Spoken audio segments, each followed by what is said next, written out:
La guerra civil es sin duda la tragedia más grande que ha tenido que vivir el pueblo español a lo largo de su historia.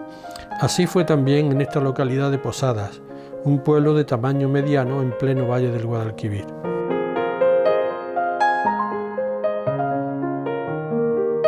Se puede decir sin temor a grandes errores que Posadas fue un microcosmos, como muchos otros pueblos y ciudades, donde se dio todo lo malo que una guerra como aquella podía ocasionar. Comenzó con un golpe de Estado y en Posadas lo hubo. El golpe de Estado no triunfó, en Posadas tampoco. Ese golpe trajo la desaparición de los organismos de la nación. Así ocurrió en Posadas, donde las fuerzas de orden público y el Consejo Municipal desaparecieron. Al tomar el poder la masa de obreros armados se produce el caos. Ese caos dio paso a una revolución en nuestro pueblo, lo mismo que sucedió en bastantes zonas del país. El fracaso del golpe de Estado dio lugar a una guerra civil que en Posadas adquirió el carácter de lucha de clase.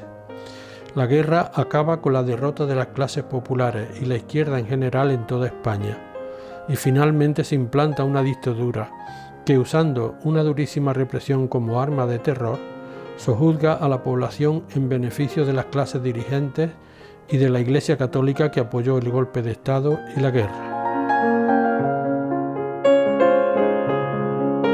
La Ruta del 36 es una narración de los hechos ocurridos en esta localidad, centrada en los espacios donde sucedieron. Por ello, no se seguirá una secuencia temporal, sino que, señalando los lugares, se narrarán los hechos en los sitios donde ocurrieron, indicando, eso sí, el momento de la guerra y la posguerra en que tuvieron lugar.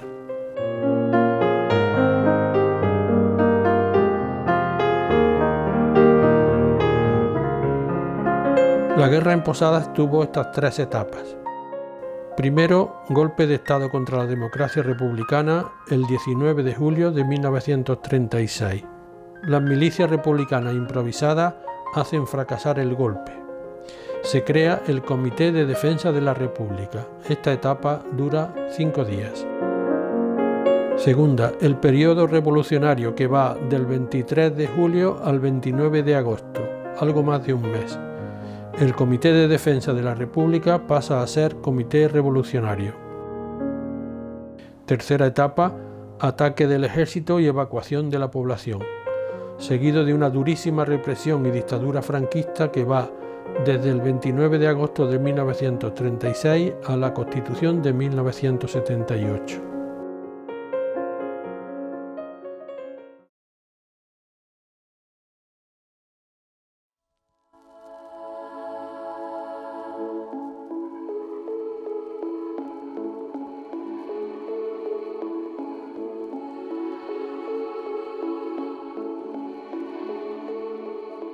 Estamos en la plaza de Castelar, que era el principal lugar de convivencia del pueblo, donde se celebraban las corridas de toros de la Feria de Septiembre y otras muchas fiestas. Había varios edificios importantes donde ocurrieron sucesos de gran dimensión durante cada una de las etapas indicadas. El ayuntamiento estaba formado por 15 concejales que habían sido elegidos en abril del 31. De ellos, 6 eran de coalición republicano-socialistas. Otros 5 pertenecían al partido Unión Republicana, un centroizquierda liderado por el sevillano Martínez Barrios, 2 se autodenominaban progresistas, aunque eran de derechas, y otros 2 de la misma opción política figuraban como independientes. Desde el mes de febrero del 36, el alcalde de Posadas era José Martínez Santiago, el mellizo, de Unión Republicana, que había pertenecido a la logia masónica Abril 412. Había sido fundador del Ateneo, del Centro Republicano Autónomo. Resultó el más votado en las elecciones municipales de 1931. Era hijo y nieto de jornaleros, jornalero él también, y a la sazón tratante.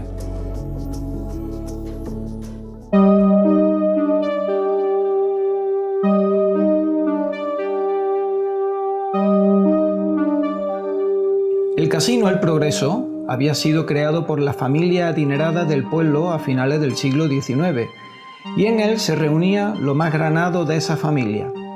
Ahí celebraban sus bailes de carnaval, entre otras fiestas, y ponían sus palcos en las corridas de toros.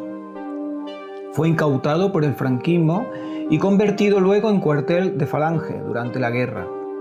Ahí se producían los interrogatorios con paliza a quienes volvían de la zona republicana al terminar la guerra. Se pelaba al cero a las mujeres, se les daba aceite ricino para que defecaran en sus propias ropas. Más tarde, en la larga dictadura que siguió, fue sede de la Oficina de la Seguridad Social y de la Cámara Agraria. Contiguo a El Progreso estaba el Ateneo Popular, una institución dedicada íntegramente a la extensión de la cultura para el pueblo, que se fundó en 1923. En sus instalaciones tenían lugar conferencias, exposiciones, teatros, clases de música y canto, pues tenían una rondalla y coro y se daban clases de alfabetización. Era también lugar de reunión de gente de izquierda y, proclamada la Segunda República, cambió su nombre por el de Ateneo Republicano. En unas habitaciones del piso alto estaba la sede de la Federación de Republicanos de Izquierdas. Los ateneístas de Posadas fomentaron y ayudaron a la fundación del Ateneo de Almodóvar del Río. Dada su significación política, tuvo un importante papel durante la guerra. Ahí se reunían los republicanos que se enfrentaron al golpe de Estado que dio la Guardia Civil en Posadas, y en uno de sus balcones se colocó una radio que continuamente informaba de lo que ocurría en las dos zonas en que España quedó dividida por la guerra, pues todos los demás medios de comunicación no funcionaban. Nuestros valientes legionarios irregulares han demostrado a los rojos cobardes lo que significa ser hombres de verdad, y de paso también a sus mujeres. Esto está totalmente justificado porque estas comunistas y anarquistas predican el amor libre.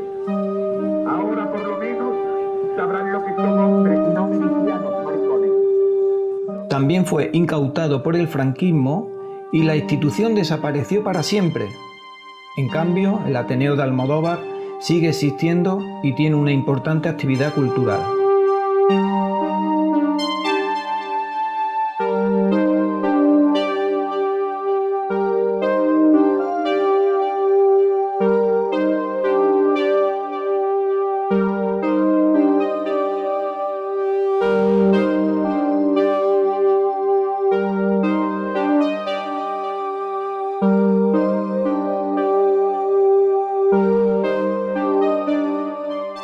En esta casa de la plaza, frente al Ateneo, estaba el sindicato Alianza Obrera. Aunque existían las secciones locales de partidos políticos como Izquierda Republicana, Unión Republicana, Acción Popular y el PSOE, de reciente fundación en Posadas, la inmensa mayoría de la masa obrera local no estaba afiliado a ellos, pero sí pertenecían a sindicatos como Alianza Obrera, que era el mayoritario y tenía su sede en esta casa. En otra casa más modesta del barrio de La Morería estaba la sede del Sindicato de Obreros Agrícolas. Los 5 años que duró la Segunda República fueron de mucha conflictividad social, con huelgas y otras acciones. Un testimonio oral contó que en una huelga obrera, la Guardia Civil o el Ejército colocó una ametralladora en la puerta del Ateneo, apuntando a la sede de Alianza Obrera. En la tarde-noche del 19 de julio, cuando la Guardia Civil había destituido al alcalde y concejales democráticos y se había incautado de la llave del ayuntamiento con que comenzó el golpe de Estado, los guardias procedieron a detener a los líderes obreros, unos en esta sede de Alianza Obrera y otros en sus casas. En aquella época, el paludismo era una enfermedad endémica y había en Posadas un dispensario antipalúdico para combatir esa enfermedad.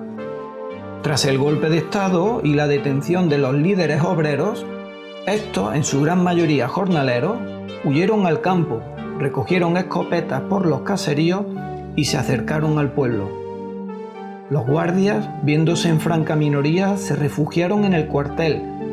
Seguidamente, la masa jornalera comenzó los registros en las casas de muchas familias del pueblo, recogiendo las armas de fuego que tuvieran.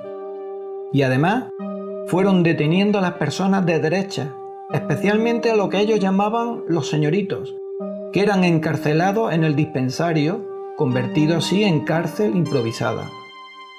Los guardias se rindieron en la noche del día 23 y fueron encarcelados en el salón de plenos del ayuntamiento, lo que trajo la euforia a la improvisada milicia obrera.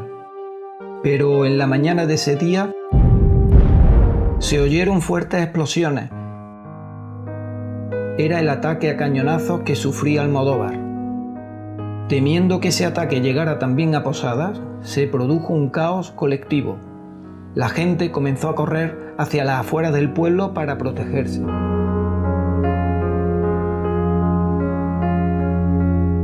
En medio de ese caos, un grupo de hombres armados protagonizaron 2 masacres.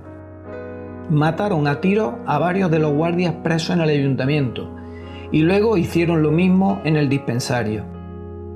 Aquí murieron 49 personas, en una escena inenarrable.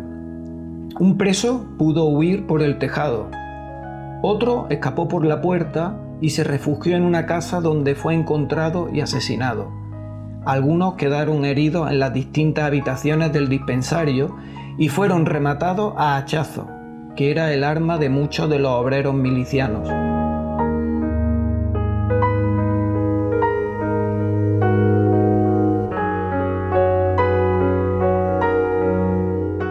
Con la guerra y los hechos que aquí ocurrieron, cambió el carácter de la plaza. Ya nunca más fue un lugar de convivencia popular. El ayuntamiento franquista compró la casa del dispensario, la derrulló y en su solar colocó un jardincillo y en la fachada una gran cruz, la Cruz de los Caídos. Desde entonces, y durante muchos años, fue el lugar para misas, bendiciones, discursos, desfiles de militares y falangistas, y con el cuartel de Falange tan próximo, donde se practicaban los interrogatorios con tortura. Durante un tiempo de la guerra, hubo permanentemente encendido ante la cruz un candelabro ardiente para recordar a los allí muertos. Un republicano contó que a él y otros los ponían de rodillas a rezar durante horas y horas ante la cruz. Llegó al pueblo un jefe militar o de Falange que al verlo preguntó qué era aquello. Cuando le explicaron que rezaban por los asesinados, ordenó que los quitaran de inmediato, que esos hombres no rezaban, sino que estarían maldiciendo a nuestras madres.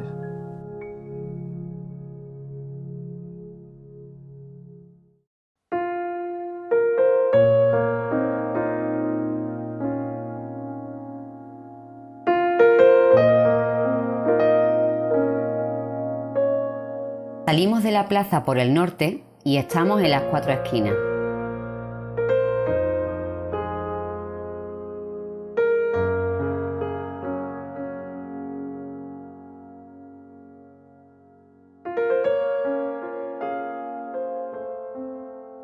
Estamos en las 4 esquinas, un lugar en el que 4 esquinas no son un cruce de calles. Aquí solían ponerse los jornaleros al anochecer, esperando que algún patrón los llamara a trabajar. Se está junto al Real Centro Filarmónico. Hay una preciosa vista de una hermosa casa y en esa vivienda de 3 plantas más palomar se situó un puesto de observación por si acudían aviones a bombardear.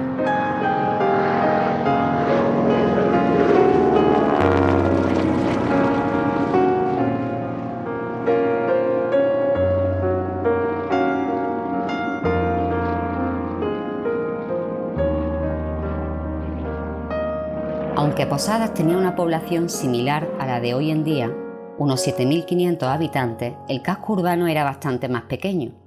No existía la barriada Nuestra Señora de la Salud, donde ahora hay más de 500 casas.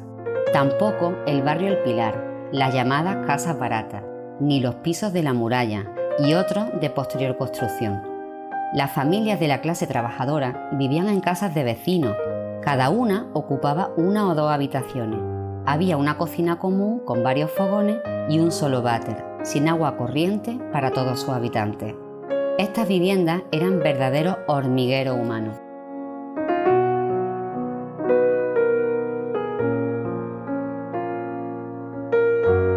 Las elecciones de febrero del 36 fueron muy tensas, sin incidentes previos, pero sí hubo incidentes posteriores. En Posadas se produjo un asalto al Centro Filarmónico tras saberse el triunfo de la izquierda. Como la táctica de la derecha era rendir a los trabajadores por hambre, en marzo se produjeron 2 robos en el campo, en las fincas El Torilejo y La Emparedá. Lo llamativo es que los autores, unos 20 hombres, lo hicieron a plena luz del día y a cara descubierta. Se trajeron productos de la matanza y aceite, que luego repartieron a las familias obreras hambrientas.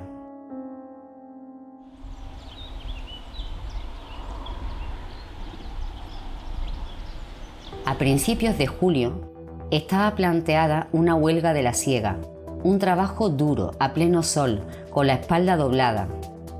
Los obreros pedían que se cumpliera la ley de jornada de 7 horas, mientras los patronos querían que la jornada fuera de las 6 de la mañana a las 7 de la tarde y que si no aceptaban se suspendían las negociaciones. En Córdoba se disolvió la agrupación del PSOE de la capital por estar dividida en 3 facciones. Todo ello producía una enorme tensión social a 3 o 4 días del golpe de Estado. La historia de España registra que desde 1800 a 1936 se habían producido muchos golpes de Estado. Algunos historiadores los cifran en unos 40 al menos. En la tarde del 19 de julio, la Guardia Civil destituyó al Ayuntamiento Democrático y se incautó de las llaves del ayuntamiento y de la caja fuerte del mismo. Enseguida comenzaron las detenciones de líderes obreros y el cierre de las sedes sindicales. En la fachada del Filarmónico, la Guardia Civil colocó el bando de guerra que había proclamado en Sevilla el general sublevado Queipo de Llano.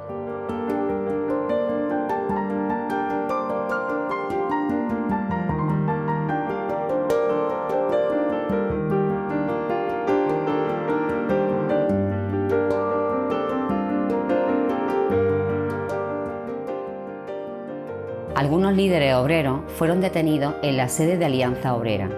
Otras acciones de los golpistas fueron controlar todas las comunicaciones, teléfonos, telégrafos, las entradas al pueblo, etc.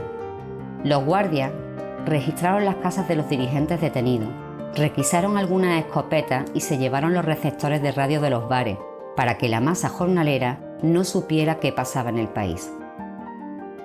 Ante estas acciones, la masa obrera huyó al campo, recogieron escopetas de caza por los caseríos y empezaron a organizar unas milicias que con toda cautela se acercaron a la entrada al pueblo. La Guardia Civil, al verse en minoría, se acuarteló. El Real Centro Filarmónico.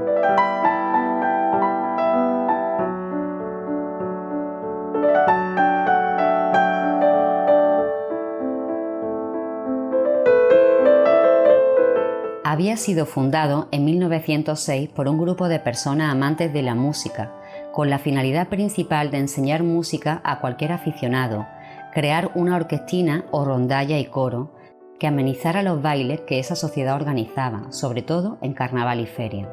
Hasta la fecha nunca tuvo significación política alguna. Aquí ocurrieron al menos 2 sucesos importantes. El primero fue durante las elecciones generales de febrero del 36. Estas fueron muy tensas, pero sin incidentes importantes.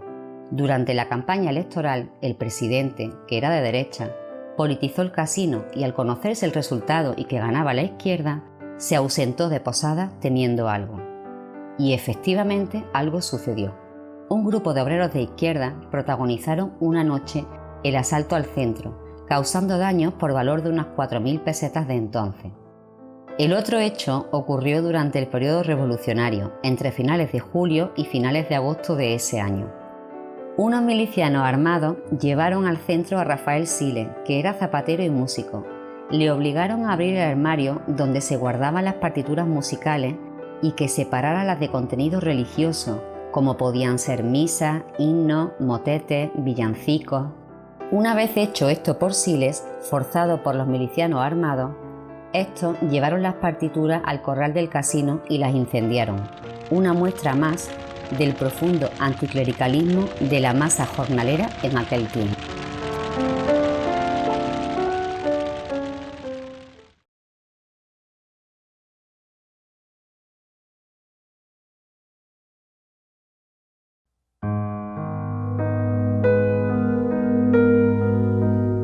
La siguiente parada es la número 3. Se hace en la puerta de la parroquia, inicio de la calle Fernández de Santiago.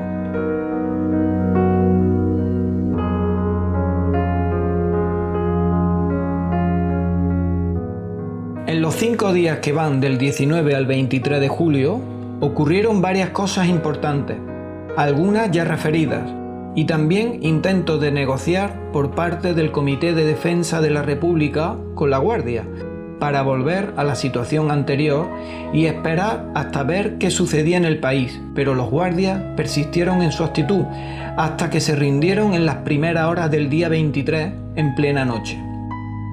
Amanecido ese día, un numeroso grupo de milicianos escopeteros, eufóricos tras la rendición de los guardias, y viéndose dueños de la situación, vinieron a la parroquia y buscaron explosivos que pensaban estaban escondidos y también las joyas de las imágenes. No hallaron nada de esto, incluso custodias, copones y patenas habían sido escondidos por el párroco. Entonces protagonizaron la destrucción de las imágenes, los retablos y el archivo, todo lo cual sacaron a esta plaza y lo incendiaron. Luego, algunas mujeres recogieron tablas a medio quemar para sus fuegos en las cocinas. Cuando el ejército entró en el pueblo 40 días después, aún encontró algunas de esas tablas en los registros concienzudos de las casas que se hizo, y eso sirvió para acusar a algunas personas del asalto a la iglesia.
Rodeamos la iglesia, pasamos bajo el arquito y estamos en la Plaza de los Pósitos.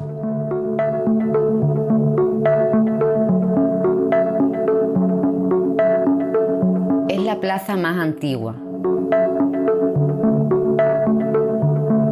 Y en esta casa estuvo el ayuntamiento antes de 1888.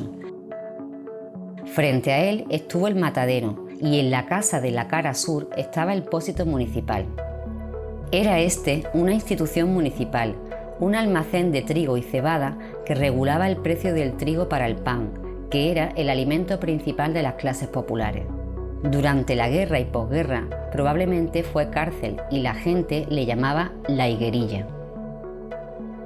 El edificio de esta plaza, que tuvo más protagonismo durante la guerra, fue el Hospital de la Caridad, oficialmente del Corpus Christi, hoy Archivo Municipal.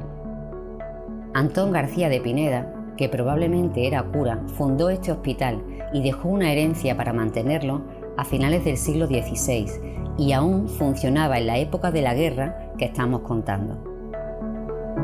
Algunos heridos que quedaron vivos en las dos masacres ocurridas el día 23 de julio, Francisco Aranda y el guardia Torres, fueron traídos aquí y curados por el joven médico local Alfredo Herrera. No obstante, este médico fue fusilado por el ejército y los franquistas al entrar en el pueblo el día 29 de agosto de 1936.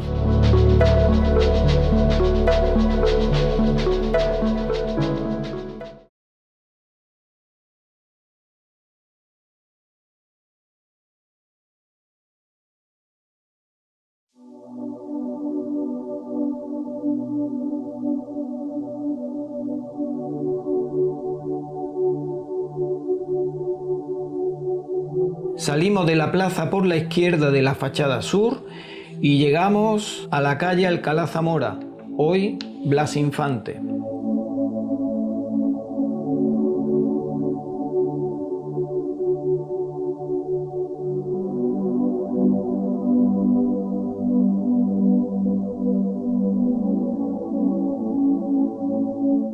Una vez que la Guardia Civil se refugió en el cuartel, cosa que también hicieron los guardias municipales, los milicianos improvisados comenzaron a registrar las casas donde suponían que el dueño tuviera armas de fuego. Muchas familias tenían escopetas de caza y eso fue lo que mayormente requisaron, comenzando por las primeras casas de esta calle. En aquel verano del 36 tenía el nombre del que había sido presidente de la República, Alcalá Zamora, pero es curioso saber que antes se hubiera llamado Calle Ancha, cosa que aquí no es, pero sí lo es al final de ella. En la madrugada del 22 comenzaron los registros de las casas de esta calle requisando las armas de fuego. Un registro en medio de una gran tensión se produjo en la casa número 10, donde vivía el propietario Luis Bonilla y sus hermanas. Los milicianos buscaban con mucho ahínco a este agricultor, no sabemos por qué. Registraron la casa varias veces y no lo encontraron, aunque estaba allí, escondido en un techo raso donde pasó más de 40 días, hasta que entró el ejército. Cuando se produjo esa entrada el 29 de agosto, todo el pueblo había huido a la sierra. Algunos lo hicieron forzados por los milicianos escopeteros. Entre estas personas forzadas a huir estaban dos hermanas de Bonilla, que llevadas a la mina de Calamón por un pequeño grupo de escopeteros, fueron asesinadas y sus cuerpos arrojados a un pozo de la mina. Y una tercera hermana fue secuestrada por dos escopeteros muy violentos, llevada a caballo hasta Villanueva del Rey, a más de 50 kilómetros, donde fueron detenidos, y esta mujer fue salvada por milicianos republicanos de ese pueblo. La casa que había aquí se llamaba Las Tercias. Desde la conquista castellana, en el siglo XIII, la iglesia era la recaudadora de impuestos, principalmente recogía el 10% de todas las cosechas. Se llamaba el diezmo. Este se dividía en tres partes, una para el obispo, otra para el rey, otra para la parroquia y el cura. De ahí venía su nombre de Las Tercias. Terminada la guerra y cuando volvían los evacuados 3 años antes, eran encarcelados, sometidos a interrogatorios con torturas y muchos fusilados. La casa que aquí había fue una de las 3 cárceles que se instalaron en el pueblo. En esos primeros meses, recién acabada la guerra, Onofre Soto Barranquero, que estaba preso aquí, preguntó a otro que volvía del cuartel cómo le había ido. No sabemos qué le contaría, pero añadió que había escuchado que mañana le tocaba a él ir al cuartel a declarar. Esa noche Onofre, con una cuchilla de afeitar, se cortó la tráquea, las venas del antebrazo y el vientre.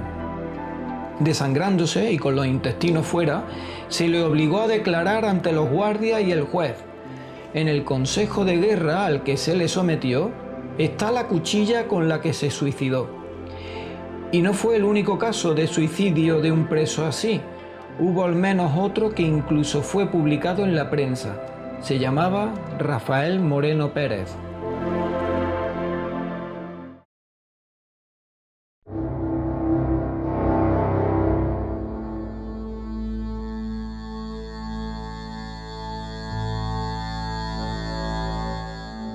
Algo más adelante, en la acera izquierda, haciendo esquina, está la casa de la familia Palacios. Tras el registro infructuoso de la casa de Luis Bonilla, la milicia obrera se dirigió al número 13, casa de la familia Palacios. Mientras intentaban que abrieran la puerta, desde los balcones, los hermanos Manuel y Pedro, con sus escopetas, pretendían defender su casa. Unos milicianos golpearon con sus hachas la puerta y otros, a la vez, saltaban por las paredes del corral que da a la calleja. La madre de Pedro y Manuel dice en un consejo de guerra que entregaron por la ventana las armas a los milicianos y a continuación otros sacaron a dichos hermanos ya detenidos a la calle, donde los esperaban más de 200 milicianos. Uno de estos, al sacar a la calle a Manuel Palacios, que había sido juez municipal, pronunció esta frase: «Aquí os presento al verdugo del pueblo». Entonces alguno de los obreros, armados, disparó hiriendo a Manuel. Dispararon otros contra Pedro y los dos resultaron muertos. Eran las primeras muertes de esta guerra en Posadas. Se produjo a continuación una escena terrible. Mientras la madre y hermanas de Manuel y Pedro, llenas de dolor, llorando y gritando, recogían los cadáveres, cuya sangre corría calle abajo, dos hombres del numeroso grupo de asaltantes sufrieron un desmayo y cayeron al suelo sin conocimiento.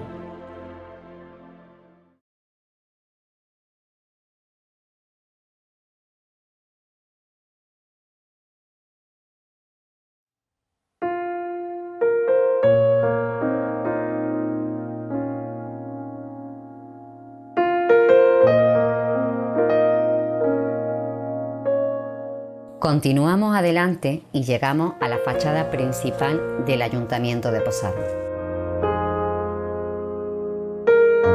Este edificio se había construido en la época de la Restauración borbónica e inaugurado en 1888. Era la sede de las dependencias municipales, el despacho del alcalde y tenía un amplio salón de pleno, con su techo decorado con pintura alusiva a la Constitución entonces vigente. A las 5 horas del día 19 de julio, el alférez de la Guardia Civil con un guardia se presentó en el ayuntamiento y destituyó al alcalde y concejales. Se apoderó de las llaves del edificio, se levantó acta del hecho, cerró la puerta y se llevó las llaves. Cuando 4 días después, la noche del día 22 al 23, la guardia se rindió, este alférez, el sargento y los guardias de Posada y Moratalla fueron traídos aquí y encerrados en el salón de pleno. Era ya la mañana de ese día cuando se oyeron unas fuertes explosiones algo lejanas. Era el ataque a cañonazos que sufría el vecino pueblo de Almodóvar por parte del ejército y un grupo de derechistas de Córdoba. Temiendo que después hicieran lo mismo en Posadas, los milicianos, a voces por las calles, dieron la orden de salir del pueblo. Todos los habitantes empezaron a correr con sus familiares hacia las salidas del pueblo, formándose un caos colectivo en medio del cual un grupo de milicianos escopeteros llegaron al ayuntamiento y comenzaron a disparar sobre los guardias sin aviso previo. Nadie dio la orden de hacerlo, no fue un fusilamiento en regla, sino un tiroteo desordenado sobre unos guardias desarmados. Tal es así que entre los 12 guardias que había quedaron 2 ilesos y 1 herido, que luego sobrevivieron. Esto ocurría mientras la gente corría por las calles con ancianos, personas enfermas, niños de cría, todos gritando: al campo, que llegan los fascistas! Los que dispararon de aquí se fueron al dispensario a escasos 15 metros de distancia y repitieron la faena que ya se había relatado estando en la plaza. Por la tarde, al no producirse el ataque a Posadas, la gente empezó a volver del campo a sus casas. Se reorganizó entonces el Comité de Defensa de la República y por las decisiones que se tomaron en los 35 días siguientes, se convirtió en Comité Revolucionario, organizado en departamentos.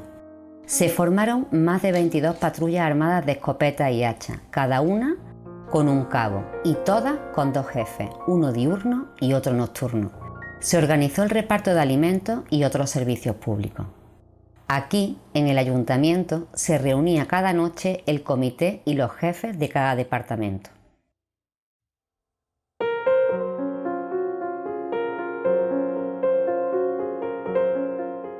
En los últimos días de agosto, viendo segura la llegada del ejército, el comité decidió incautarse de los fondos que se guardaban en la caja fuerte del ayuntamiento. Este dinero sirvió para socorrer a las familias una vez evacuado todo el pueblo, con miles de personas repartidas en los distintos pueblos de la zona republicana y sin nada para sobrevivir.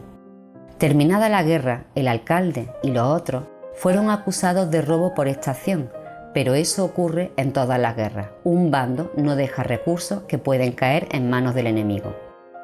El caos que ya se ha expuesto fue aumentando y en los últimos días, antes de la evacuación del pueblo ocurrida el día 26 de agosto, algunos escopeteros destruyeron muebles del ayuntamiento y saquearon el archivo municipal.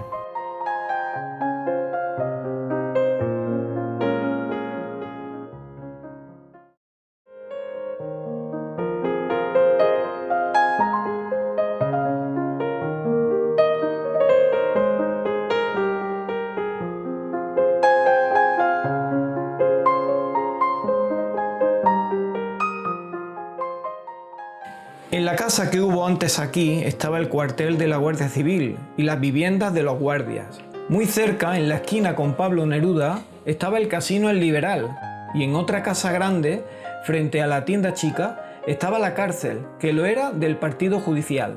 Como ya se ha dicho, en la tarde del día 19 de julio comenzaron las detenciones de los líderes sindicales que fueron encarcelados en esa cárcel. Cuando 2 días después los guardias se refugiaron en el cuartel y desde sus balcones y tejados batían con sus fusiles desde el Filarmónico hasta el Paseo, los milicianos, obreros armados, se plantearon cómo liberar a sus compañeros encarcelados. Alguien propuso hacerlo accediendo por la casa contigua por atrás, cuya fachada está en calle Gaitán. Allí hicieron un agujero en la pared medianera y por él salieron libres todos los presos. Hubo intentos de negociar para volver a la situación anterior al golpe de Estado que resultaron infructuosas, y también hubo tiroteos entre los milicianos y los guardias.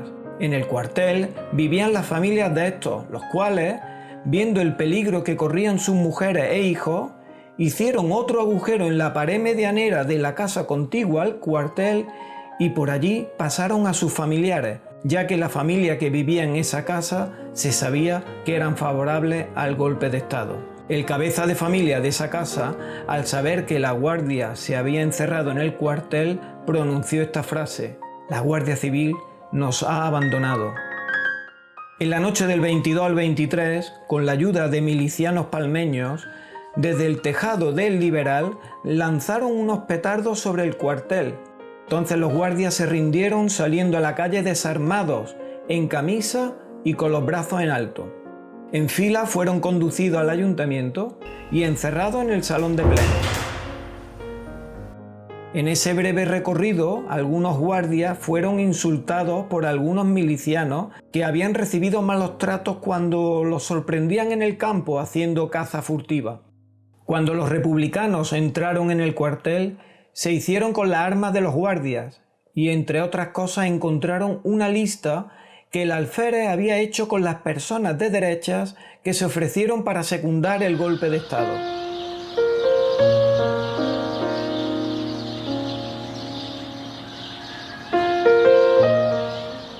En la mañana de ese día 23 de julio ocurrieron las 2 masacres ya narradas, la del salón de plenos sobre los guardias y la del dispensario contra las personas de derechas antes detenidas. En ello debió influir el haber encontrado esa lista de hombres favorables al golpe de Estado. Desde ese fatídico día desaparecen los organismos del Estado y el poder estaba en la calle, en las más de 22 patrullas armadas que se formaron donde cada uno actuaba a su antojo, sin respetar órdenes ni normas.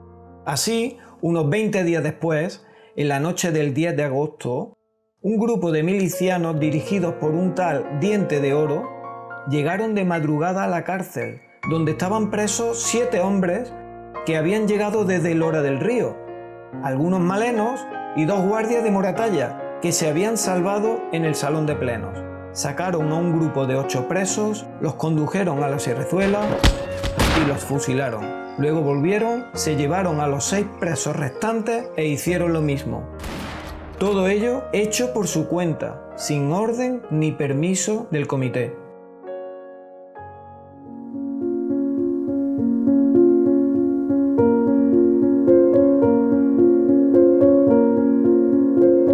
Avanzamos hacia el Paseo. En el número 78 de esta calle vivía el cura coadjutor de la parroquia, Leovigildo Ábalos. Antes de la rendición del cuartel, un grupo numeroso de milicianos, en la oscuridad de la noche, protegiéndose en los portales de las casas y en las esquinas con calle Antonio Gala, entonces calle del Agua, pretendían avanzar hacia el cuartel, cuando desde los balcones de esta casa dispararon contra el grupo.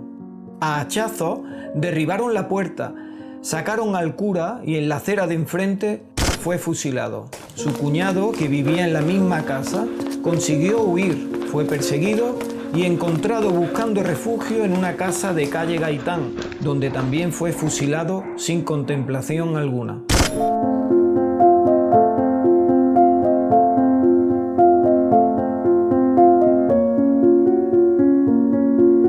Entramos a la calle El Agua, donde vemos el impacto de una bala sobre un barrote de hierro de una ventana, que estuvo a punto de cortarlo.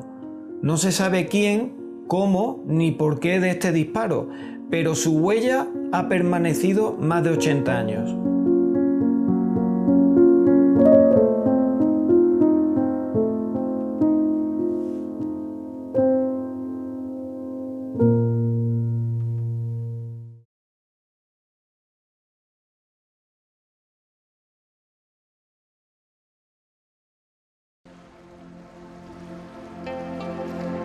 Seguimos y llegamos al Paseo Pedro Vargas.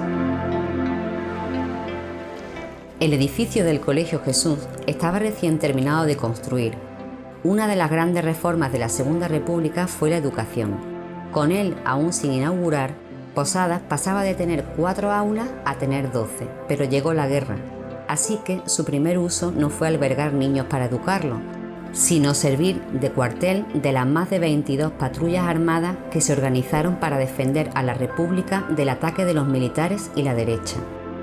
Terminada la guerra en abril de 1939, se usó como albergue de familias sin vivienda que regresaban de la zona republicana, y durante más de 20 años no sirvió de colegio, mientras los niños del pueblo tenían clase unos por la mañana y otros por la tarde, hasta que en 1958 se inauguró.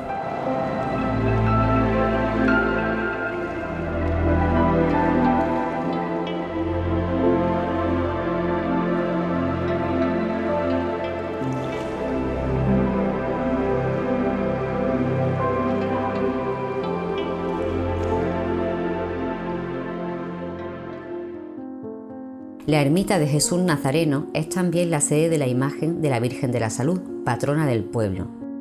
Así como la parroquia sufrió el ataque iconoclasta de la mañana del día 23. Esta ermita, tan querida por el pueblo, fue asaltada y su retablo e imágenes sacadas fuera e incendiadas.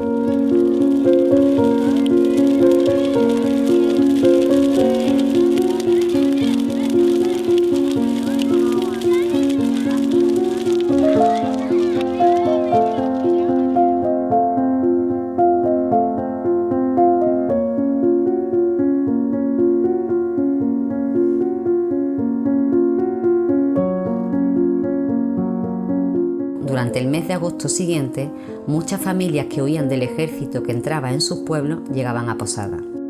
El Comité Revolucionario alojó a esas personas desamparadas en la parroquia y organizó en esta ermita una cocina en la que se daba de comer a todos esos forasteros.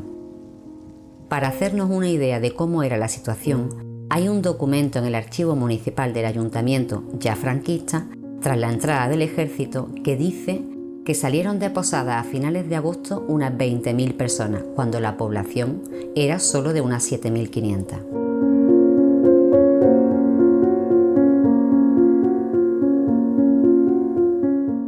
La cara sur del paseo, donde están los kioscos, se ha llamado tradicionalmente el Callejón de Jesús, que era desde siglos antes la entrada al pueblo viniendo de Córdoba, hasta que se diseñó la carretera en 1910. En ese Callejón de Jesús ocurrió uno de los primeros fusilamientos por parte del ejército recién llegado al pueblo. El general golpista Queipo de Llano, desde Sevilla, había dado la orden de que todo el mundo entregara las armas que tuviera en el plazo de 4 horas. Julio Sánchez Bernabé era un hortelano que poseía una escopeta de caza vieja y que probablemente no supiera la orden de Queipo. En un registro en la huerta, el ejército encontró la escopeta y sin más preámbulos fue fusilado aquí, en el Callejón de Jesús.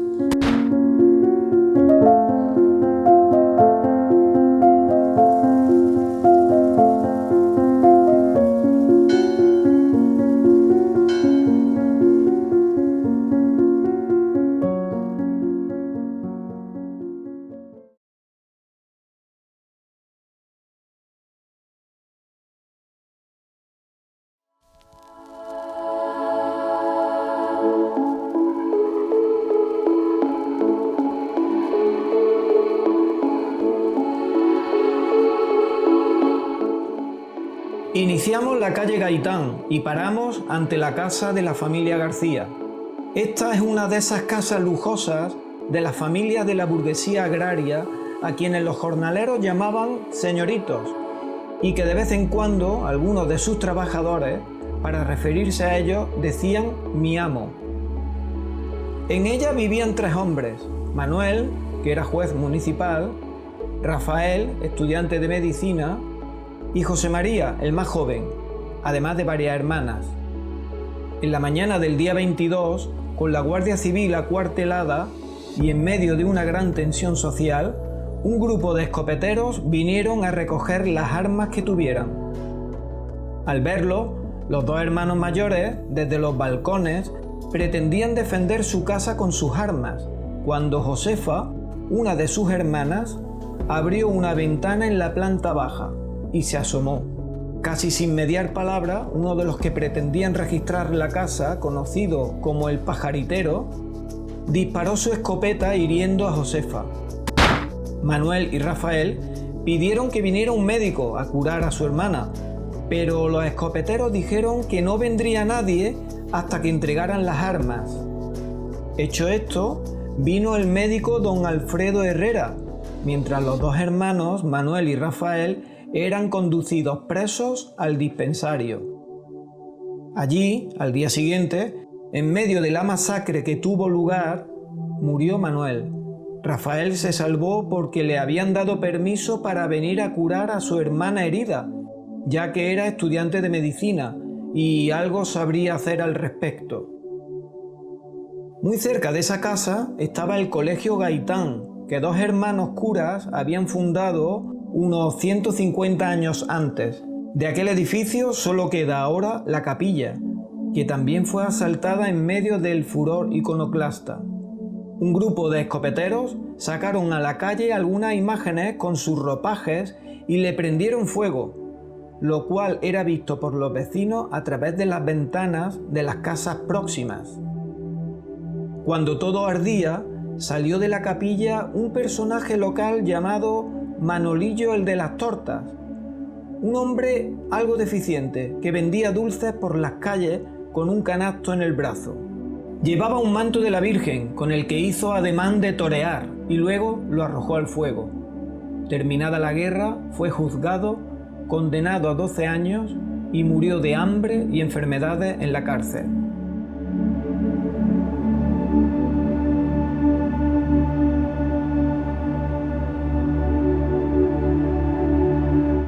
Avanzamos en dirección al Colegio Surot.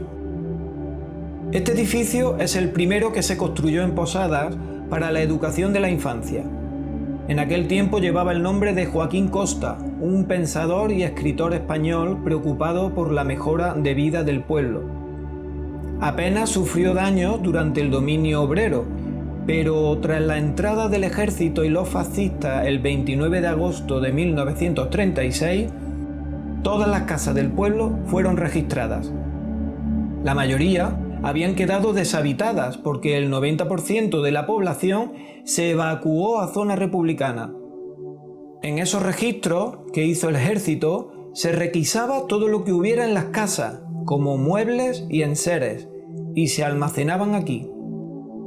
Cuando ya terminada la guerra en abril de 1939 y esas familias volvían al pueblo, decían que encontraban sus casas con las 4 paredes desnudas. Algunas familias que eran autorizadas a venir aquí a recoger algo que fuera suyo, decían que entre el montón de muebles y el miedo que soportaban, no conseguían identificar nada de su propiedad. Contiguo al Colegio Surot estaba la iglesia del convento de los Basilios, que se establecieron en Posadas a finales del siglo XVI.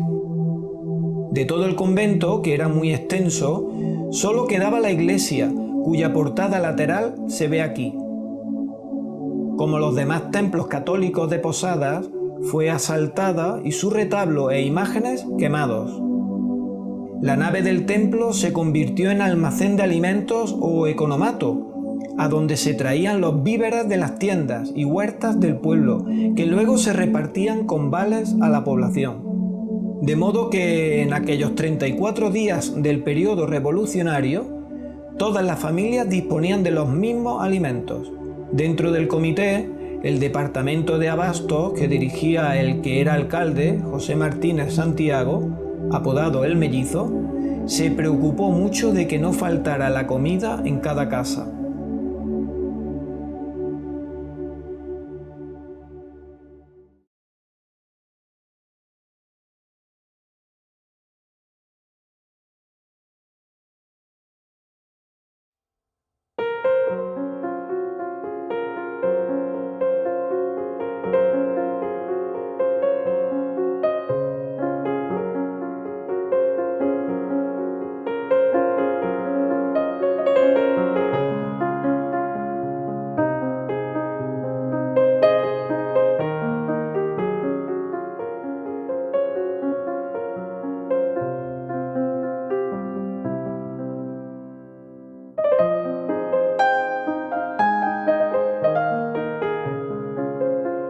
Calle Gaitán, esquina con Pablo Neruda.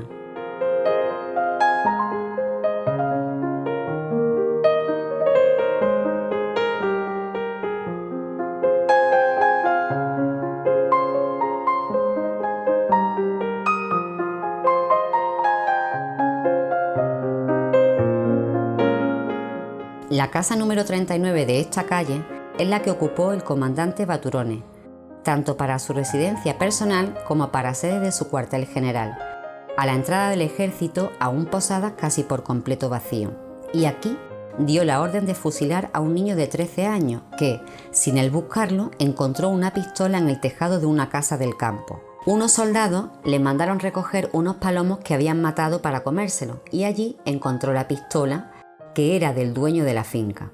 El niño no sufrió ni un rasguño, pero los demás del grupo, a fusilar esa noche, murieron todos. Probablemente lo del niño fue un simulacro, pero el hecho lo dejó marcado para el resto de su vida. Y en la esquina de la calle de la Villa, donde ahora hay un banco, se produjo otro suceso trágico. El día 26 de agosto, cuando se evacuaba a todo el pueblo ante la inminente entrada del ejército, Francisco Aranda, que estaba malherido de la masacre del dispensario, era obligado a salir del pueblo junto con su padre. Vivían unas casas más abajo en calle Gaitán. El padre discutió fuertemente con los escopeteros que lo obligaban a huir del pueblo por el estado de salud de su hijo, que había recibido un hachazo en la cabeza un mes antes y estaba aún convaleciente. En medio de esa fuerte discusión, en la tensión del momento, uno de los escopeteros disparó contra el padre, matándolo. Vamos a la plaza de la Estación por la calle Antonio Machado y nos detenemos un momento frente a la casa número 2. En esta casa vivía José Serrano Guzmán, más conocido por Pepón. Este hombre, al conocer las detenciones que los milicianos estaban haciendo y temiendo que vinieran a por él, fue a esconderse en la casa vecina, de la familia López de la Manzanara, el Mancheguito. Efectivamente registraron su casa y al no encontrarlo, registraron la del Mancheguito, 2 veces infructuosamente, pero la tercera lo hallaron escondido bajo una artesa de amasar el pan. Lo llevaron detenido al dispensario y allí murió en la matanza del día 23. Su vecino, el Mancheguito, muerto de miedo, temiendo que vinieran a por él, se cortó las venas de un brazo. No obstante, los milicianos lo respetaron. No le hicieron nada, fue curado por un médico y sobrevivió a la guerra.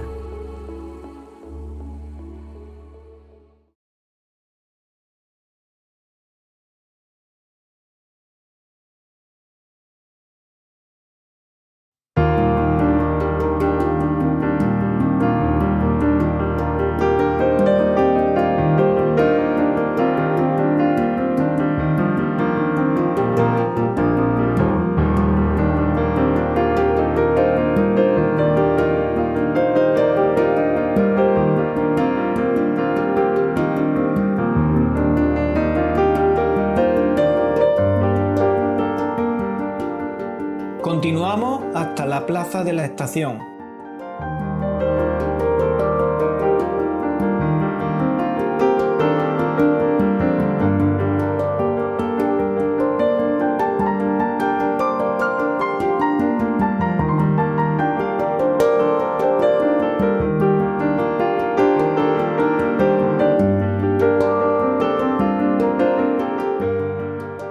El 20 de agosto, una columna del ejército y derechistas de Córdoba Atacó con cañones y ocupó luego Almodóvar por segunda vez. Ello hizo aumentar la tensión en Posadas y el comité se planteó qué hacer para impedir lo mismo aquí. Una de las decisiones fue cortar la línea férrea en el puente de hierro sobre el río Guadiato. Al mismo tiempo, se ordenó la evacuación del pueblo, temiendo un bombardeo así y también la represión que vendría después, dados los asesinatos protagonizados por los milicianos. El día 26, Palma del Río era atacada por el ejército, resistiendo los milicianos palmeños en una barricada en el puente sobre el río Genil. Mientras en Posada, todo el pueblo se concentró hacia las 3 de la tarde en esta plaza para huir en dirección a la sierra por la carretera de Villaviciosa. Era la única salida que les podría llevar a zona republicana. Hay documentos que dicen haber en ese momento en el pueblo unas 20.000 personas, cuando la población oficial era de unos 7.500. Posada hizo de embudo a donde vinieron a refugiarse muchas personas de los pueblos vecinos, de modo que se puede asegurar que entre 12 y 15.000 debieron concentrarse aquí para evacuarse ese día. No es difícil imaginar la situación de tantas familias, llevando los alimentos que hubieran reunido, algo de ropa y agua. Era pleno mes de agosto, a la hora de la habitual siesta. A pesar de lo angustiosa e incierta de la situación, se sumaron a ello varios hechos trágicos. Tránsito Arroyo Lucena era la esposa de Antonio Rossi Moro, que resultó muerto en el dispensario. Un par de milicianos armados se la llevaron hacia la estación de tren, la registraron y le robaron unas 20.000 pesetas que llevaba escondidas. La pobre mujer forcejeó con ellos, gritó y los maldijo. Entonces uno de ellos disparó y la mató. El guardia Torres había quedado herido en el dispensario. Fue curado, pero estaba preso, ya que era un testigo del gravísimo hecho de la muerte de sus compañeros. Unos milicianos lo trajeron a la plaza para ejecutarlo una vez fuera del pueblo, pero en la plaza se encontró con su mujer e hijos, produciéndose una terrible escena. La mujer y los hijos abrazados a él y gritando a los milicianos: ¡No lo matéis! ¡No lo matéis!, entre la muchedumbre concentrada. En esos momentos apareció una avioneta que, volando a baja altura, al ver a la muchedumbre, arrojó una bomba de pequeño tamaño, quizás una bomba de mano, que al parecer cayó al otro lado de las vías y no hizo blanco ni produjo daños. Con ello aumentó la confusión y el temor, ocasionando la desbandada, momento que aprovechó la familia de Manuel Matencio, que subió a un carro al guardia y su familia y huyó rápidamente hacia la Sierrezuela, salvando así la vida a ese guardia. En todas las guerras se producen evacuaciones de ciudades, añadiendo a las batallas y las numerosas muertes de soldados, una enorme tragedia que sufre la población civil. Podemos imaginar cómo debió ser la evacuación de Posadas, una riada humana a pie, algunos en animales de carga o carruajes, llevando a ancianos o enfermos, a hombres, mujeres y niños, corriendo a toda prisa hacia la sierra, buscando un lugar seguro o al menos discreto, temiendo por un lado al ejército y la aviación y por otro a los milicianos totalmente descontrolados, que ante el menor motivo podrían usar sus armas. Alguien dijo que esa noche no había en la sierra ningún caserío, encina, chaparro o alcornoque que no cobijara a una familia. Y con la tarea por delante de recorrer andando bajo el sol de agosto, sin apenas agua o alimentos, los 44 kilómetros que distan hasta Villaviciosa de Córdoba, y dejando atrás, en algunos casos para siempre, la pequeña seguridad de sus modestos hogares.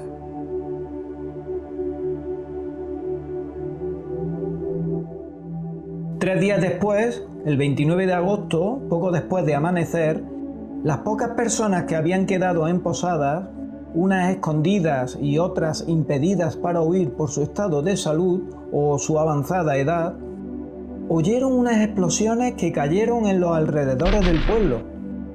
2 columnas de militares y fascistas, una salida de Córdoba y la otra, la que había tomado Palma 2 días antes, avanzaron cautelosamente y se encontraron a la entrada del pueblo por la carretera. Entraron en Posadas sin disparar un solo tiro. Pusieron puesto de guardia en las entradas al pueblo y organizaron un cuartelillo en la casa número 23 de esta plaza. Ahí detuvieron a algunas personas que volvieron del campo y que pensaban que no tenían nada que temer, pero se equivocaban. Esa misma noche fueron fusilados sin juicio ni acusación expresa don Alfredo Herrera Siles, médico que había curado a los heridos supervivientes del dispensario y del ayuntamiento; don Antonino Sanz Toscano, maestro de 25 años de edad destinado en Sevilla, que nada tenía en común con los milicianos y que más bien pertenecía a la burguesía de Posadas; don Bernardo Velázquez Lozano, secretario del juzgado y del registro civil; Manuel Álvarez Vizcaya, apodado El Corucho y que tenía un bar; Rafael Fernández Urbano, jornalero; Manuel Fernández Rodríguez, camarero; y Herminio Sánchez Martínez. Fue el comienzo de una larga serie de noches lúgubres de fusilamiento sin juicio que duró hasta marzo de 1937.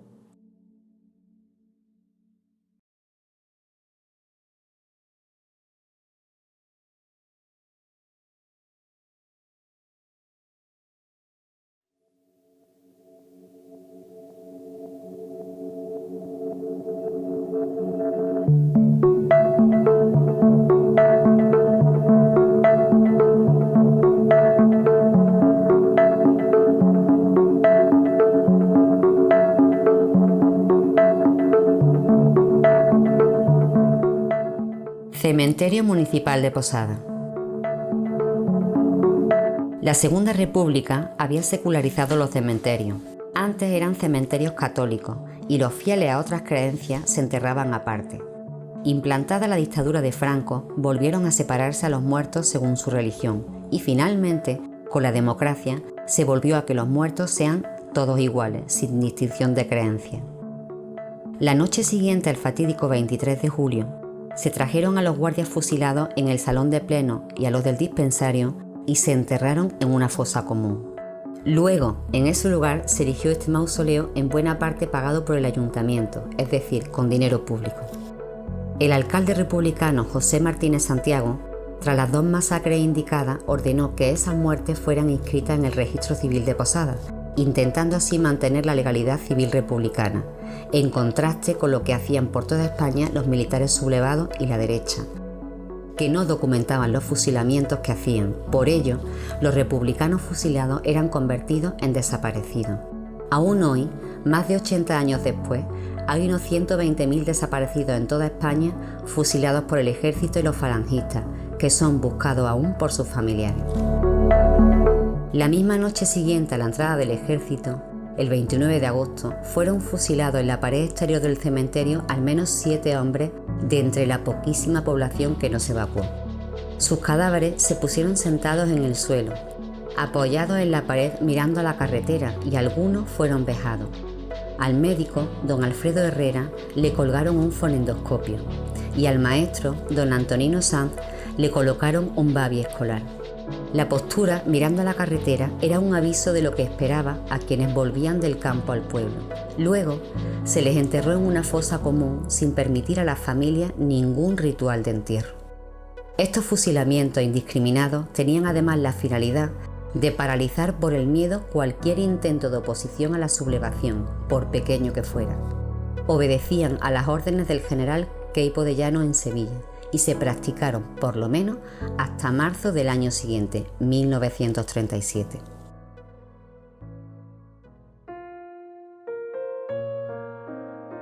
Según distintas fuentes, hay en este cementerio al menos 3 fosas comunes en las que se enterró a republicanos fusilados. La primera, muy cerca de la entrada al cementerio, donde se enterró a los primeros muertos. Otra en un espacio sin determinar por haberse construido nichos después y que estaría entre el pasillo central y la pared oeste. Y una tercera en la que se enterró a los fusilados terminada la guerra y que fueron sometidos a consejos de guerra sumarísimos. Esta tercera fosa está documentada en dicho juicio y se situó fuera del cementerio católico, en lo que la gente llamaba el cementerio protestante, ya que la Iglesia llama al cementerio católico tierra sagrada.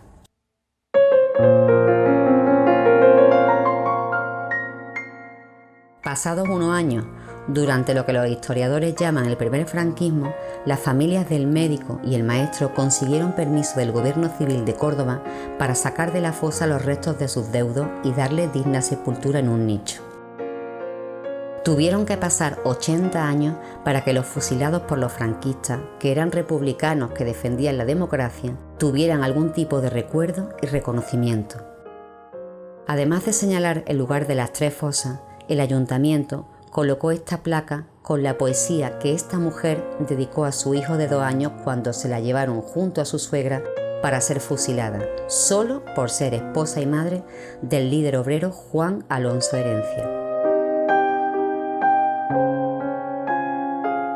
Que tanto sufrimiento, tanta muerte injusta, tanta violencia nos sirvan para trabajar por una sociedad donde quepamos todos, donde unas leyes democráticas y justas nos lleven a edificar una España mejor para nuestros hijos y nuestros descendientes.